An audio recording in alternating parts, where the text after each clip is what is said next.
Okay, Success Nation, this is your host, Michael Nguyen from Asiansuccess magazine, where successful entrepreneurs show you how they build a company and achieve success. I'm so thrilled to introduce my guest today, Sudheer Someshwara. He's the CEO and founder of Viral Tech, helping business to boost their traffic from social media and search by providing a platform for them to manage, distribute, and track their visual content. Sudheer, welcome to the show, man. Thank you for Hi, being here. Michael. Yeah, it's great to be on the show. Thanks for having me. Awesome. Are you prepared to inspire, man? Yeah, of course. Terrific. Okay, I've just given our listener just an overview about you, Sudheer, and so take 1 minute and tell us about you personally, because we want to get to know you, and then give us an overview about Viral Tech. Sure, definitely. So I'm an engineer by profession. So I've been an engineer throughout my life. I worked at a bunch of few startups in the beginning, and then I also worked at big companies like Amazon, at Yahoo, and Wow. Symantec, and bunch of companies. But I mean, so definitely I'm an engineer by profession, and I started Viral Tag around 2 years ago, like little over like 1.5 year ago while I was at Amazon. So started off more as like a side project. Now it's a full time, like a huge company, not a huge company, like a 10-member team right now. That's terrific. Um, so at the show, we start with our guest's favorite success quote, and that's a way of getting the motivational ball rolling. Sudhir, what is your favorite success quote or saying that, and how do you apply it to your everyday mentality? Sure, definitely. Our favorite success quote is customer always comes first. So in whatever we do, like try to add value to your customer and everything pays off. Don't think about monetization. Don't think about anything. Just think about how your product or your service can add value to the customer, and success just comes to you because you just add value to people. Yeah.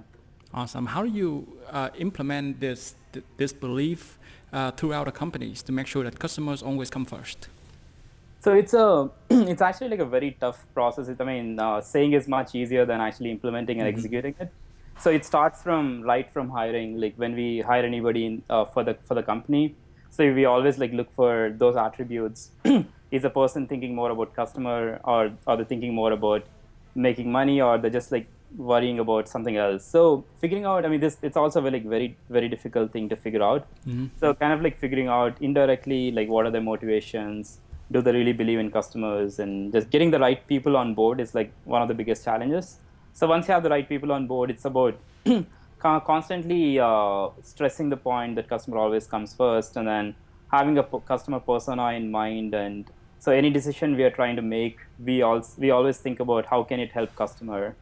So would it help customer get positive experience? Could it actually help customer do something better? Is it actually helping something like customer wants? And we're also like a big believer in customer feedback. So if given an option, we would talk to every customer that we have, and see what they're going through, and then see how we can help them. So we're always a big believers in understanding customers and getting consistently getting feedback from your customer, and keeping that in mind any decision that we make. So first you said we're hiring, make sure that you get the right people. Yeah. And number two is make sure that your customer service is top notch. Yeah, customer service is top notch, and any person in the team is always like looking at customer service, not just the customer service team, but also as a founder, even I look at customer service almost every week to make sure we setting the right tone, we're actually solving the customer problems and understanding the customer issues and stuff. Yeah. That's awesome. So the whole company's 10 people, you guys can, so anyone can be a customer service rep. Yeah, exactly. Yeah, we don't even have a concept of customer service rep. So Gotcha. everybody is a customer Ambassador. service person. Yeah. All right. So there, I guess let's just roll back the time a little bit and talk about I guess what was your typical day like as an engineer before you started the side project at that time? Is it like is it Pingraphy? Oh yeah. When I started, it was called Pingraphy. Pingraphy, But okay. slowly, we changed the name to Viral Tag The Viral Tech, okay. just around a year ago. Yeah. So what was your typical day like as an engineer before you started that side project? It was so I was working at Amazon at the time. Yeah. It was definitely very exciting because Amazon is a huge company. There's a lot of engineering challenges to solve. but it's also sort of monotonous because you do the same thing every day. I Monotonous. mean, yeah, you have a team of Even at a big company and cool company like Amazon. yeah, it could get like very monotonous like once you start like doing things. I mean, yeah, so it's pretty much like coming into work every day and working on some cool new engineering features. Sometimes we just like talk to other teams to make sure make sure that everybody is aligned, and sometimes a little bit of adding some test cases and things so that it's pretty much like all engineering things like building and deploying basically. So that's pretty much what it was before viral tag. I see. So it's even though they are big, but you're still doing the same stuff every single day. Same Yeah, stuff exactly. Yeah, day in day out. that tends to be the case like with most of the big companies as well. Yeah. Oh, that's surprising, interesting. Now I know, huh? I thought that big company you can do like at Google. They was that they allocated 20% of your time to some of your personal projects. Exactly. Yeah. I mean, even at Amazon, we had some interesting things where every 2 months we had like a hackathon. Like Right. for 2 days, we just like everybody just sits together and works on a hackathon idea basically. I see. So overall, the experience with big company Amazon was not that great. That's why you decided to do a side project. It's good. I mean, I would say for a few years, like learning a lot of cool stuff and being with a big company, learning all the processes and all that, which are big companies are good at. So that's actually like really amazing thing. But of course, as I mentioned, like a lot of entrepreneurs like work for big companies. They think that they can do a lot more than just being like one member in a one of 10,000 employees, but rather you can be like you can do a lot more. You can achieve a lot more. You have some aspirations, and you want to do something, right? So that's pretty much the case with me as well. So okay, awesome. So at what point that you decided to when you want to start a your side project at with Pingraphy? Sure. So I've always been doing like a lot of like small side projects Small here and side there. project. So I'm I follow like industry very closely. Like I read a lot of articles on TechCrunch and a lot of magazines to see what's going on in industry. So at that point of time, when I started Pingraphy, so we started to notice that visual content was becoming like lot more popular, and we started noticing that a lot of e-commerce companies are now making use of this new trend to actually drive more traffic, drive more revenue. So, and then Pinterest was like one of the major source of referrals for like most Right. of the e-commerce companies. So at that time, I just started as like a simple tool to help them manage the Pinterest account more efficiently, so they don't have to spend like every day on Pinterest. So it started as a small tool, but then since the tool was like so simple to use, and there was like such a huge need in the market, there's like a lot of adoption. Within like 4 or 5 months, we got around 20,000 users just using the platform, like within the first 4 or 5 months, basically. Hold on. So you mentioned, so you said dumb meanings a small business or some kind of companies or as a users, So most of them are starting from anywhere from small bloggers small to bloggers. like a mid-sized e-commerce companies to Mm-hmm. even like very big brands we have right now, like H&M, Lacoste, using our platform. That's awesome. So okay, so at what point that you decided that you want to launch something to do something bigger than just a side project? Sure. I mean, the traction itself was a good statement that the product is going to work, because as I got like 20,000 users signing up and using the free tool, then I decided it's actually like a right point to actually to make it like a paid product and start making it a company, not just a small tool. So that's when I launched it. Started hiring like developers to build out more features and ramping up the team and ramping up the product and everything basically. Did you uh, quit Amazon at that time to work full time on this one, or you gonna do two at the same time, Yeah, I was doing two at the same time for around like 3 or 4 months. 3 4 months? And then once I kind of like figured out like there was like a lot of other things like visa and a bunch of other things that I had to figure out. So once we figured out like all of those things, I quit Amazon and started doing it full time. So since the time I started doing it as a side project, and since the time I quit Amazon, it was around 9 to 10 months basically. I see. Does your experience at Amazon help at all with the side project at all? Yeah, definitely. So it was two ways actually. So whatever I was doing at Amazon was definitely helping me build a side project, and whatever the technologies that I was using to build side project was also helping me at work. So even though it feels like I was working on two different things, but the skills are so interchangeable that I used to take the skills that I used to work on side projects and then use it at Amazon, so and produce even better results. I was like probably one of the top performers even at Amazon, like even though I was doing this as side project, mainly because I was doing coding all the time, learning something new, like even every night, every weekend. So there's like a lot more learning just by doing two things. Yeah. Gotcha. Oh, wow, that's awesome. So when you decided you have about 20,000 users signing up, and then that's where you saw some validation over there, right there. And then Exactly. you Yeah. decided to call quit from Amazon and working full time on this one. Yeah, that's right. Yeah. I see. So tell me about, you said, so you were graduation of Andropad, aren't you?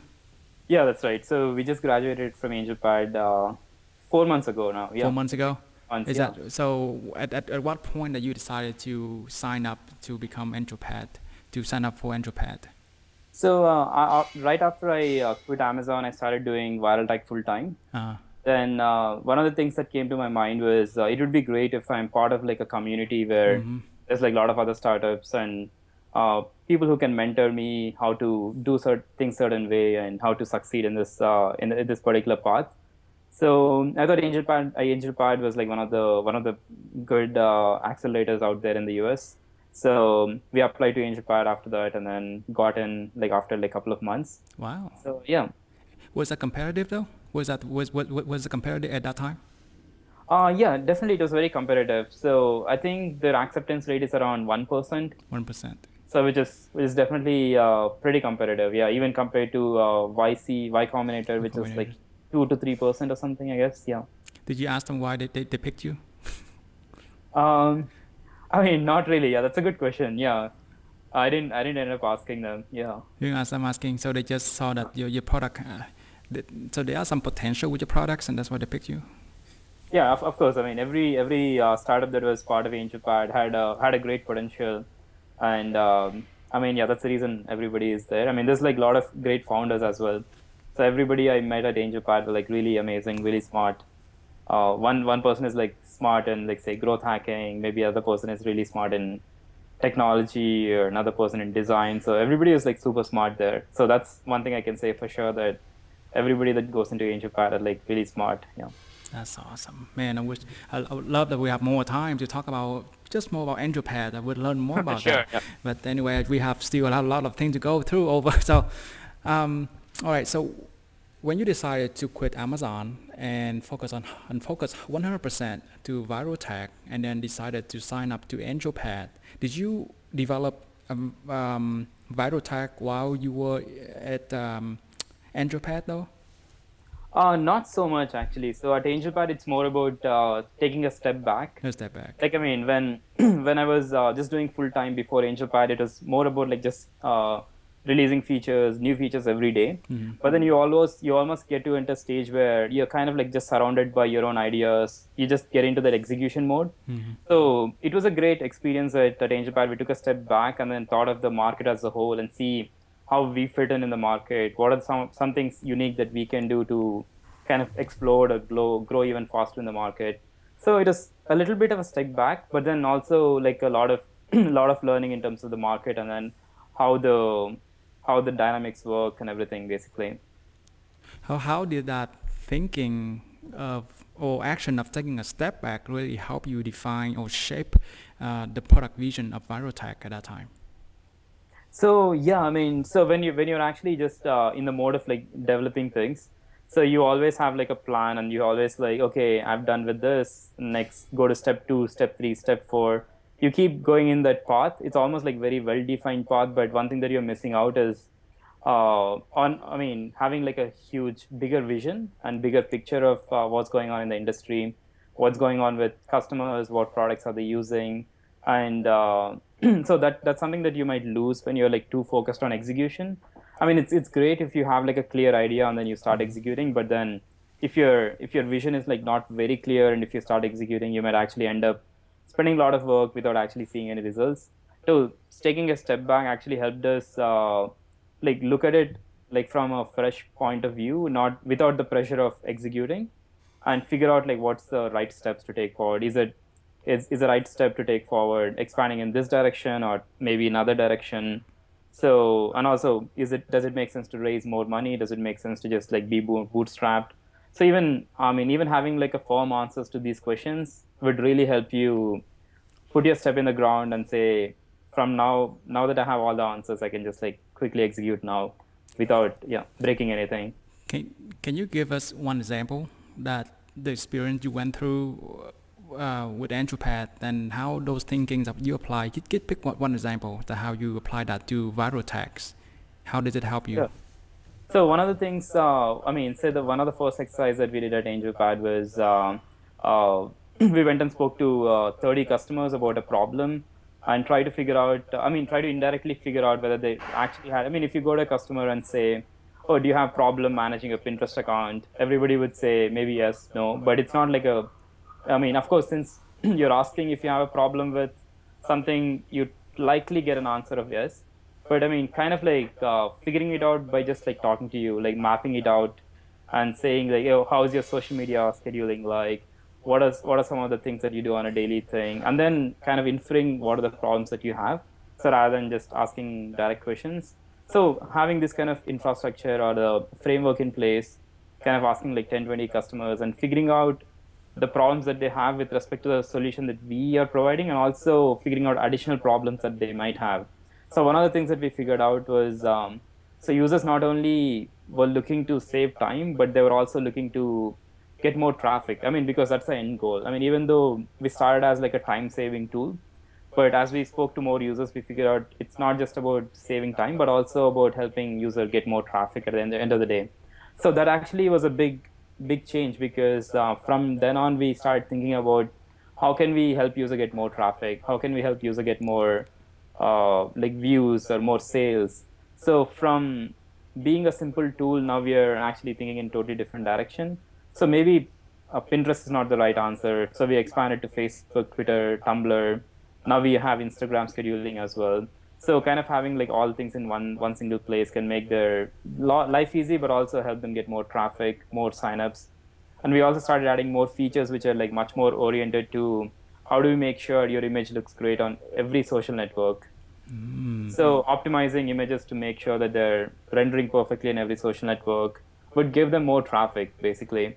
So thinking, I mean, it helps us like think in different direction and started solving like another bigger problem that is much bigger than what we were solving before. So that only happens when you talk to people, or to talk Exactly, to, yeah. When you to talk the to users that you have before that you sign up for Anthropath. exactly, yeah.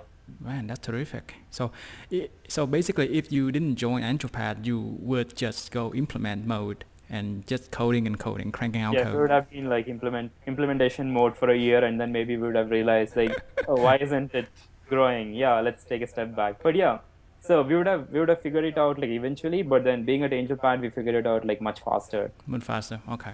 Now, the exciting time is that when you quit Amazon, what was the first step that you took to move the company forward?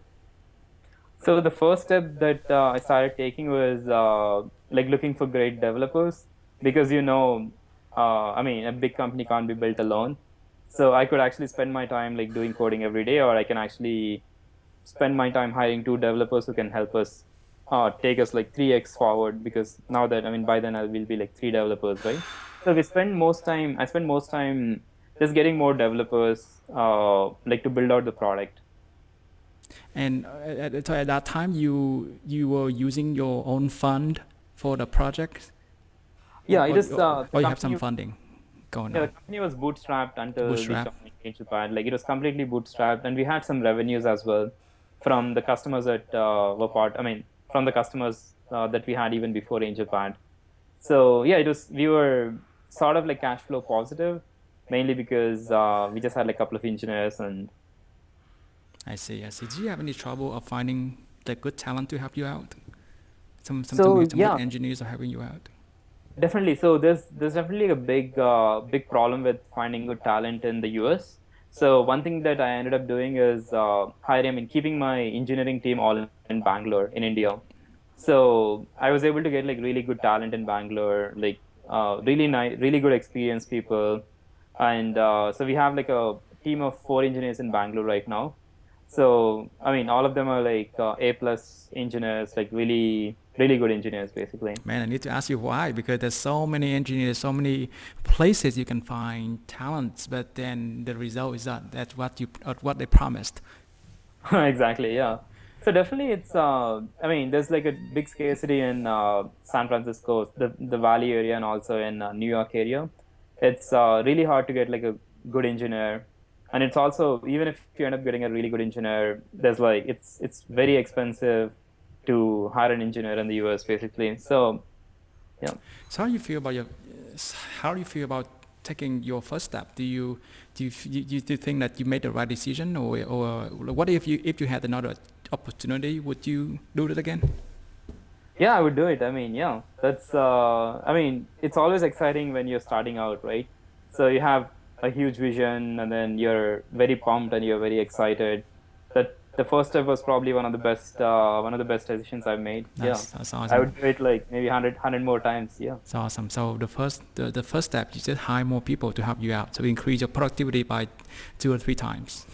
Yeah, definitely. That's the best way to grow. I mean, you can validate your idea just by being very lean and just by yourself, maybe having like one or two, I mean, help from a couple of people. But then the moment you want to start growing, the best way to, I mean, I would say the only way to grow is by bringing smart people on board and like, I mean, having execute as a team, basically.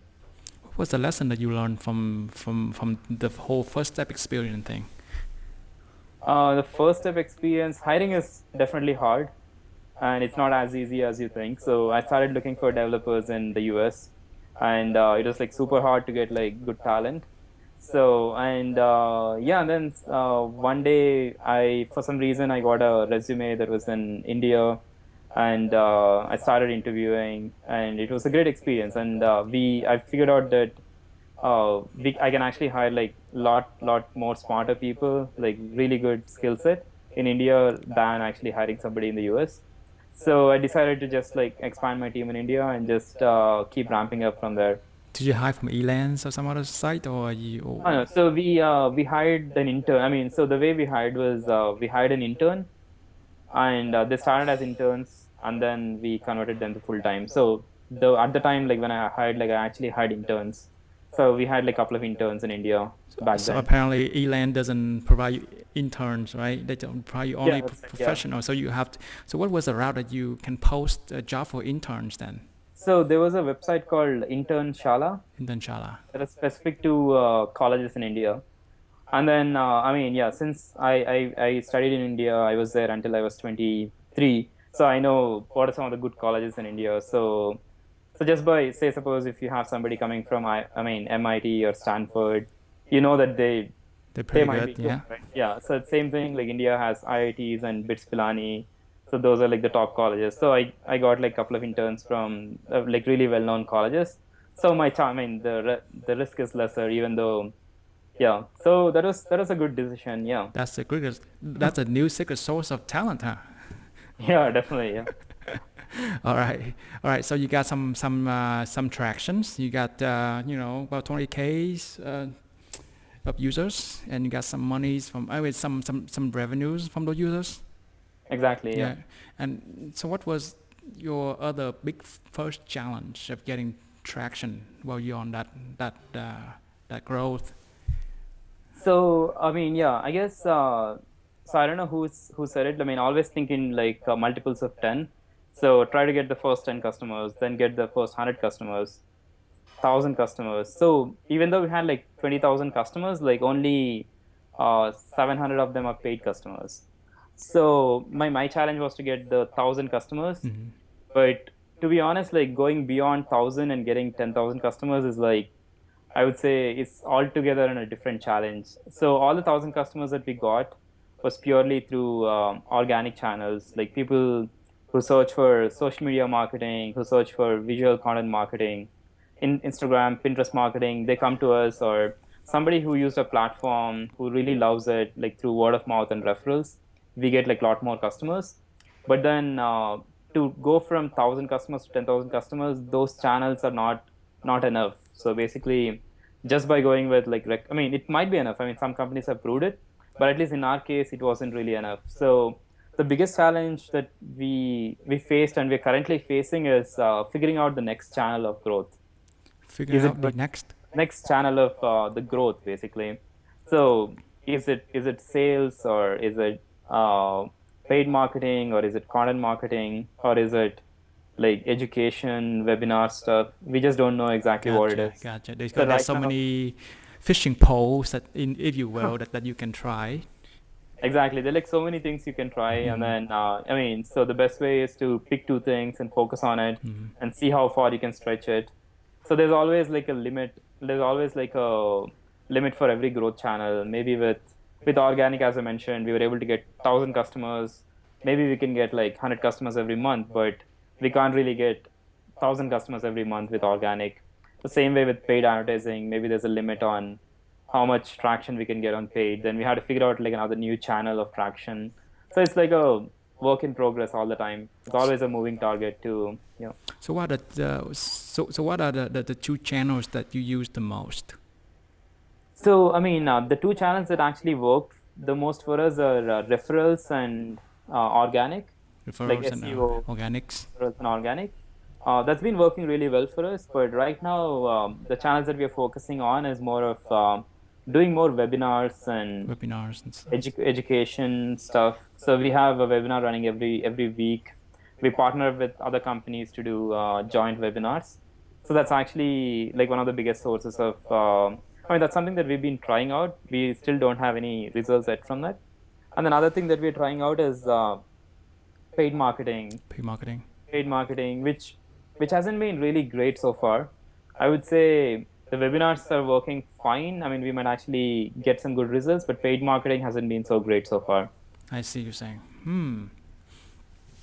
So okay, so that's the big challenge that you have right now. Besides that, is there any other challenge that you have? I think that's the biggest challenge right now. Yeah. I see. I mean, it's actually great that we only have one challenge to solve, but that's a great challenge to solve. Yeah. So how do you feel about being overwhelmed with the amount of channels that you can use, that the company can use to get to the next level? Sure. So, I mean, it's so in the very first month when the entire team got together, we were like, yeah, there are like 8 channels to we can actually look into, like partnerships, paid marketing, webinars. We can do sales. We can do business development. We can do referrals. We can do engineering aspects. They're like, then we started trying a little bit of everything. Then we figured out that this model can't scale, because if you're working on every channel, that you can't really focus on any of the things, right? So then we took a step back again and then figured out just based on our gut feeling. So seeing like just based on gut feeling, and also just based on our understanding of the market and the competition. And we came up with like just 2 channels to start testing out. So the 2 channels right now are, as I mentioned, like paid marketing and the webinars. So now that we only have 2 channels, so we can put our 100% focus on just making these 2 channels work. If it works, it's fine. If in a month, if none of these channels work, then we like try 2 new channels. And I guess it keeps going on until you find out like one channel that can actually work for you at that point of time. That led me to another question. How did you guys balance between the risk and the reward between different channels and go with them? So it's a great question. I mean, as I mentioned, so there's no like strict formula. It's like right now it's just based on our gut feeling and based on our understanding of our customers. But also there's like a lot of data outside. I mean, compared to like 5 years ago, now everybody is exposing their revenue information. People are talking about like the growth hacks and see what worked, what didn't. So we looked at a lot of SaaS companies, like software as service companies, and figured out what are some of the channels that they've used that are that actually help them. And then based on that, we also got an idea of like these are the things that might actually work for us. So we Constant Contact is like I mean it's a really good SMB email marketing company. They've succeeded a lot on doing webinars and stuff. Even MailChimp does like a lot of podcasts and stuff. So that's one place where we got the idea. And then there's like a lot of other SMB companies spend a lot of money on paid marketing, which seem to have helped them a bit. So we started doing paid marketing because of that. And we also have like a great set of advisors who sometimes when we are in doubt, they help us like decide what might be the right direction to take. Yeah. Ah, that's interesting. I love that. I love that. So this challenge, have you experienced this type of challenge before, or maybe something similar to this one? I mean, in startup or outside Based on startup? your experience so far in your software development experience, this is your first time experience something like this I think this is the first time. I mean, at this scale, it's probably the first time. I mean, as a software engineer, you would have like challenges in, in or should I software. use Ruby or Java or Python? I mean, which is not such a huge challenge because I mean, any direction you take, you end up like building software properly because you know the steps are well documented. People have done it like 100 times before. I mean, sorry, million times before. So there's not really a big challenge.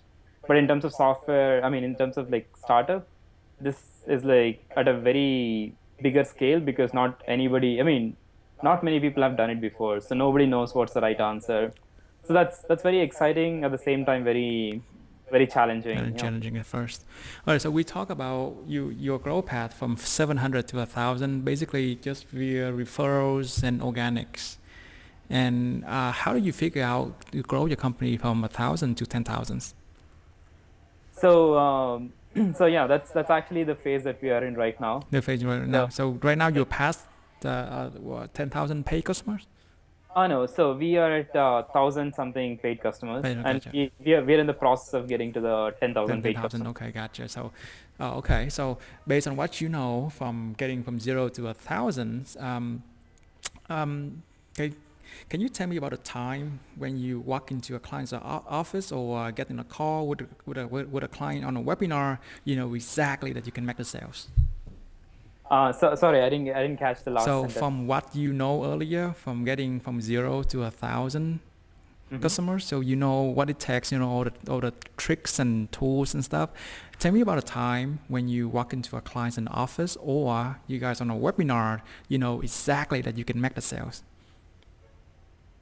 Okay, so you're saying like any instance where we Maybe I guess my question is if did you do anything differently to from your past phase of getting from 0 to 1,000? Did you do anything differently to grow faster within that pay from maybe from 1,000 to this one? Sure. So I mean, yeah, there are like bunch of things that we're trying to do very differently to grow from like I mean, yeah, first thing is like we started focusing on a bigger market Bigger market. because the bigger the market is, the more customers you can acquire, right? So we went from just being a Pinterest only tool to now we support like Facebook, Twitter, Instagram, Tumblr. Instagram is huge, like millions and millions of users. A lot of businesses are trying to reach the customers on Instagram right now. So just by focusing on bigger market can help us expand our reach. We can reach out to more customers. So that's actually first thing that we did differently from a product point of view. Second thing that we're doing, trying to do differently is so one thing we figured out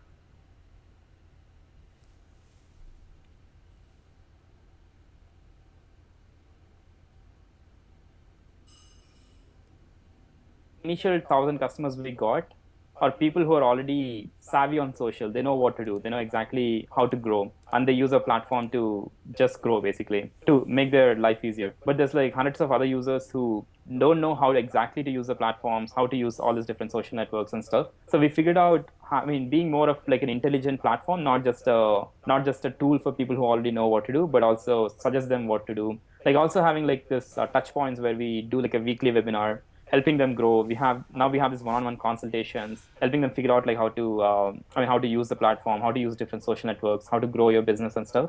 So just by doing like more education, I mean, we believe we can go more mainstream. We can reach the masses, not just people who have the exact formula on how to grow on Pinterest, but also people who are not exactly sure on how to grow on, like say Pinterest or Instagram or Tumblr, but also helping them be our customers. So two strategy that I learned from the one is you focus on a bigger market. Yeah, And that's probably the biggest. that's the biggest reason you okay. And then number two, you said to focus on more the needs of users. Maybe if they are more advanced users, you try to suggest them to do more thing with the tool. Sure, exactly. Yeah. That's awesome. Interesting. I'm curious, what was the most effective strategy that you guys keep using to sign up big name clients such as Hearst Corporation, Discovery, Lacoste, or bigger than that? Sure. I mean, we haven't been really doing any sales or anything of that sort. Most of these customers have found us through SEO and blogs and stuff, and Gotcha. started using our platform. So, I mean, the biggest strategy I would say is probably make your product very simple and unique. So once they start using, they get hooked to it, and they would never leave your platform pretty much. Did anybody actually use some of your competitive uh, apps such as what's that, Sprout Socials, and they decided to quit and go to your app instead? So, I mean, yeah, that's an interesting question. So we are big fans of Sprout Social as well. So I've seen some of our clients, they use both Sprout Social and Viral Tag. Mm-hmm. The one of the reasons to say they look at Sprout Social as a way to manage the text-based social networks, Mm-hmm. and they look at Viral Tag as a way to manage their visual social networks. That could be they use us extensively for Instagram, Tumblr, Pinterest, and they use Sprout Social for like Twitter and Facebook and LinkedIn. So, I mean, we think, there's probably a need for like both the platform, because you can't really optimize for visuals and also optimize for For text-based text content. content, okay. You So mentioned it's earlier on some other interview that Hootsuite, hold on, that Sprout Social is 10 times better than Hootsuite, right? Oh yeah, that's right. So Something like Sprout is that. like a great platform out Yeah. there. It's really robust. It's very friendly with very easy to use. So we definitely take a lot of inspiration from good platforms like Mailchimp and Sprout Social to figure out like how to build great products, basically. So with that comment, so basically Sprout Social is much better than Hootsuite. And how do you plan to sort of position viral tags sort of in that trend, because you in the game, what offers that they have for all the customers, and then do you plan to change something to make it better so that people flock from Hootsuite to yours? Sure. So, I mean, one of the strategy that Sprout Social has done is like Hootsuite is, I mean, I would say Hootsuite is like one of the best examples in social media marketing Mm-hmm. platforms. Like they have millions of users, ton of revenue. But I mean, as you get like so many users and so many needs, your platform becomes like so complicated that you have like hundreds of features. So Sprout's example was like look at what Hootsuite has and simplify it down to like very few features and give it to the users. So what we are trying to do is like we're further simplifying what Sprout has, and then give even simple to use tool for our users. So we are in a way 10 times easier to use than Sprout Social. I see. But so that's, I mean, but we may not have the luxury to be simple tool for a long time, because as we get like more customers, then we need to make it more sophisticated. But at the same time, we need to figure out what's the fine balance between simplicity and then sophistication, and making sure that we are always simple, even though we add more features. Ah, interesting. So let's say for I don't have a Pinterest presence. So what should I do? What the first step that I should do right now? So yeah, I mean, I think first step you should be doing is create your Pinterest account, Account and and start I mean, posting. just like so if you're a blog, then Pinterest has like a great feature called article pins. So article pins, like I mean, it's not like a single simple pin, but also shows like where it's coming from with a nice icon, and then who's posting it, and then it ranks up higher in the search results, and a lot of other benefits. So the best way to is create your Pinterest account and start posting some of your existing blogs onto Pinterest. And I mean, one thing to remember is like Pinterest is like more, it's not just about like promoting your own content, but also about like inspiration and stuff. So look at your readers, see what they're interested in. So maybe they're interested in, let's say, travel. So have like a travel board if they're interested in Gotcha. fitness. So it's a combination of inspiring and also a bit of Discovery. promoting your own content. Yeah. Perfect. So despite figuring out, to go past the first thousands users and start growing onto the what's that, the milestone of 10,000 10,000 users. paid Yeah. users, what was the worst thing that you remember What was the worst thing, I guess, that happening at Virotech that you remember the most? So I mean, not really worst thing, but I mean, as I mentioned before, so we started off trying like all the channels, and then I mean, worst thing was like none of the channels were actually worked. But at the same time, I mean, I know the reason why it didn't work because we haven't been putting so much focus on it. We Focus. haven't been trying hard on any of the things. But it's I mean, but at the same time, for other junior members in the team, it's kind of disappointing because they look at like senior leadership trying to work on 8 different things and none of them work. They would start believing, or they would start thinking maybe the company is not growing, maybe it can't grow, or I mean, kind of like getting like a negative sense, I mean, losing morale because maybe none of the things are actually working, right? So because I mean, every engineer is like really great, every employee in our company is great, and they have a lot of other opportunities at any point of time. So they're sticking with the company because they see the growth potential. So it is a little disappointing for them and also for the team because none of the channels worked. So yeah, that's probably the only worst thing that happened to us. Yeah, not worst thing, but yeah, kind of like something which is not positive. Gotcha. What was a single belief that guiding you as a leader of the company through the the challenging time that, even though you said 8 channels coming out, but none of those works. What was the single belief that guiding you through that tough time? Sure. I mean, so I mean, one of the single belief is we have users. We have users who really love us. We are solving like a real problem users are facing. So I mean, as I mentioned before, as long as you can add value to the customers, solve a real problem, then there's nothing to worry about. It's just a matter of how to find those customers, how to find more of those customers. It's not. I mean, we solve like a lot of problems that most companies haven't even solved, like building the right product and providing the right value to the customers, and we've already passed that stage, so which is a great validation for us, great motivation for us to keep going forward. It's amazing, man. Tell me about the single best thing that you did to what is that, to grow to that to that thousands pay client. Since the single best Sure. thing that you did to grow them. So I mean, as I mentioned like before, so we started the referral program as like a, as I mean, we did not even uh, believe that referral. I mean, we did not even like have all our bets on the referral program when we actually started doing it. So we just added it because it was like a simple thing to do. I mean, couple of engineers, like couple of days, we just like put a simple referral program on the website, and then within a month we started seeing like so much referral traffic. Wow.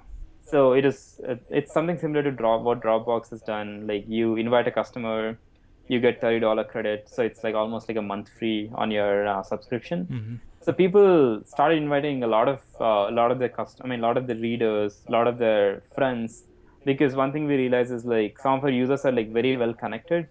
Like say if you're an e-commerce store, you're part of like say an Etsy group or a Shopify group. So once you start seeing value, and once you know that if you refer people, you also get some credits, and people started actively sharing it in their communities, in their groups, and we started getting hundreds of customers through the referral program. So that's probably one of the best things we did. We actually did not even, as I mentioned, we did not even think that would be the great source, But then it but it did. ended up becoming like a really good source of traffic for us. Did you happen to track the I guess the percentage of new user coming into to the platform from just merely just for the referral method from the app? Yeah. So, I mean, I don't know the exact number, but roughly around 10 to 15% of the new users are coming from Wow. referrals actually. 10 to 15% of the entire traffic, and I would say the percentage is like a lot more when it comes to paid users, because referral users coming from referrals are like more likely to convert as compared to users coming from like say Google search Absolutely. or something. Yeah. Absolutely. Interesting. Is the company profitable? Right now, not yet. Yeah. Oh, yes, it's still So not I right. mean, our goal is to keep pushing forward, keep building even better features, keep spending on marketing, and keep growing basically. You know. It's awesome.